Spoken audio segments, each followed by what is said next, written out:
Hey guys, what if I told you that a simple button, a mysterious coin, and an elusive secret tunnel might be the keys to unlocking one of the greatest treasure mysteries of all time? That's right, The Curse of Oak Island is back with Season 12, Episode 4, and this episode is packed with jaw-dropping discoveries, shocking twists, and a few clues that could change everything we thought we knew about Oak Island's legendary money pit. Today, we're diving deep into the latest finds, from an ancient button to a possible coin weight that could reveal a hidden past of knights, treasure hoards, and military secrets.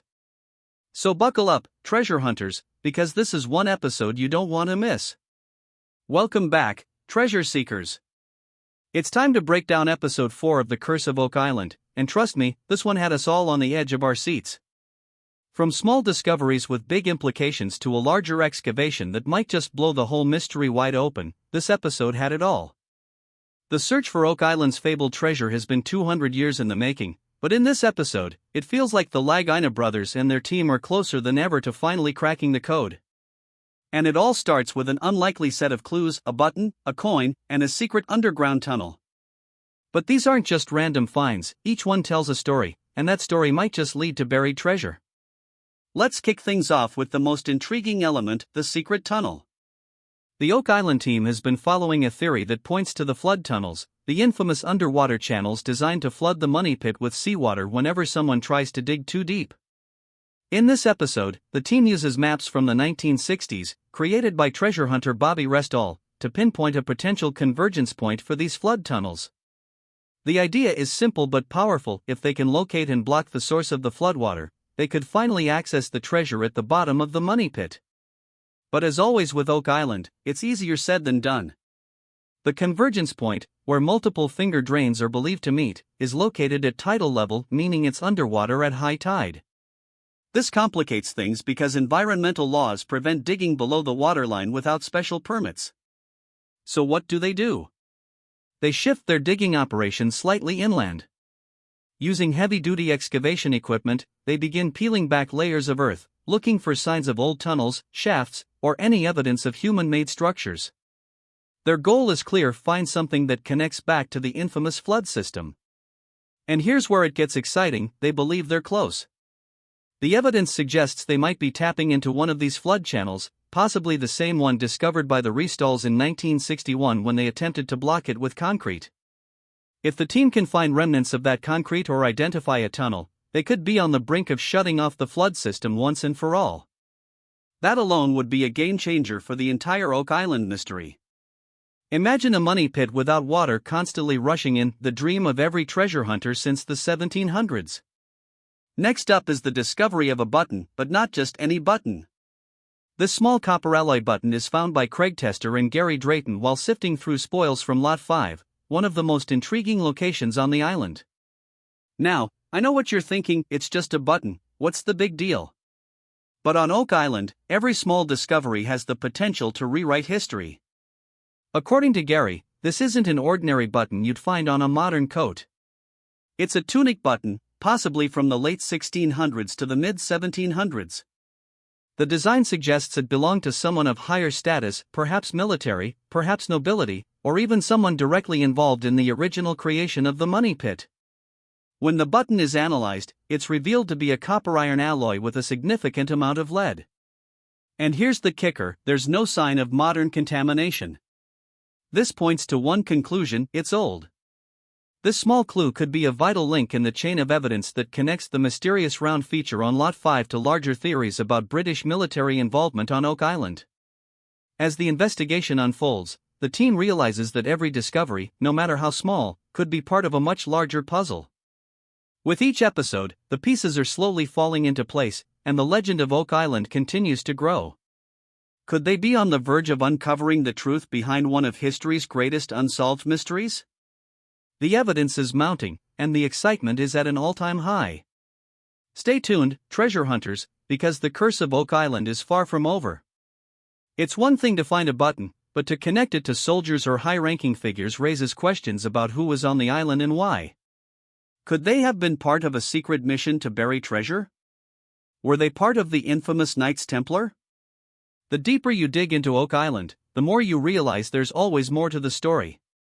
Just when you thought things couldn't get more interesting, Gary Drayton finds what might be a coin weight in the Lot 5 spoils.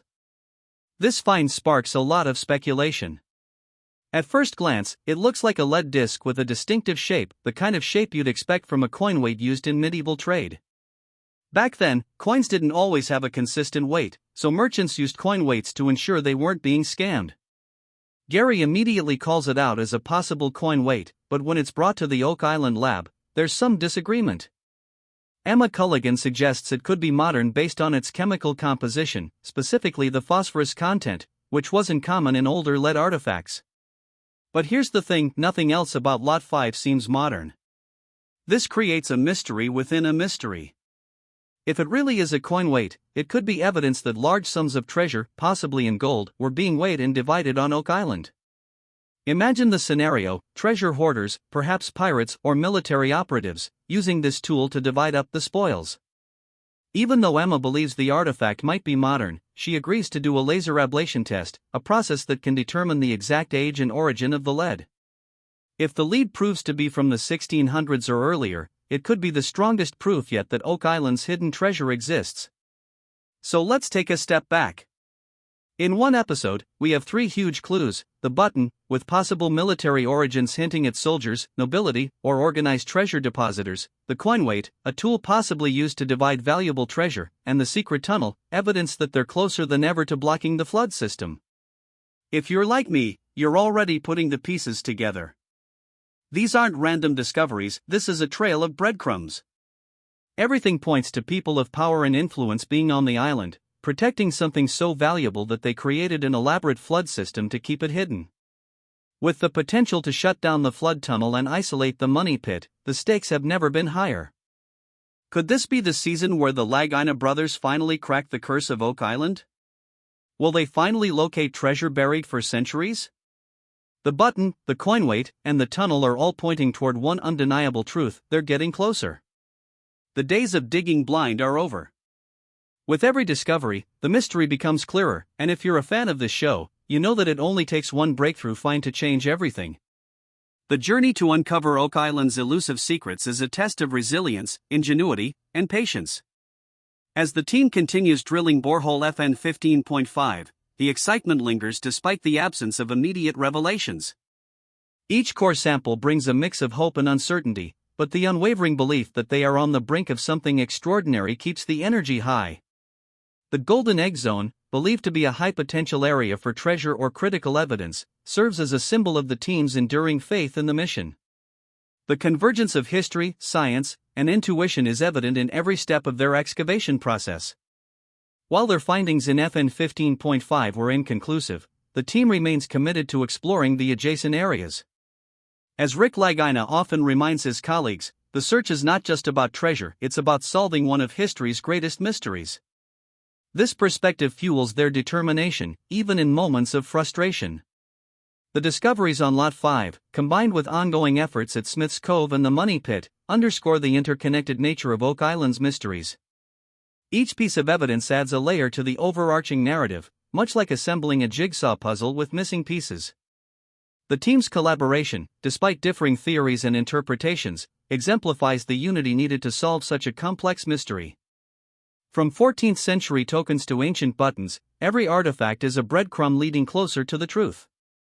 The historical significance of these items suggests that Oak Island was more than just a random location, it was a planned, deliberate site of activity, possibly involving treasure or artifacts of great value. As the team reflects on their progress, one thing remains clear: Oak Island's story is far from over. Whether it's through the discovery of a tunnel, the identification of a significant artifact, or the ultimate unearthing of treasure, the journey is as important as the destination. The team's efforts symbolize a relentless pursuit of knowledge, a willingness to embrace uncertainty, and a belief in the extraordinary. With every dig, drill, and discovery, they edge closer to unraveling the centuries-old mystery that has captivated millions. The button, the coin weight, and the secrets buried beneath Smith's Cove may well be the missing pieces of Oak Island's puzzle, waiting to reveal their secrets to those who dare to seek them.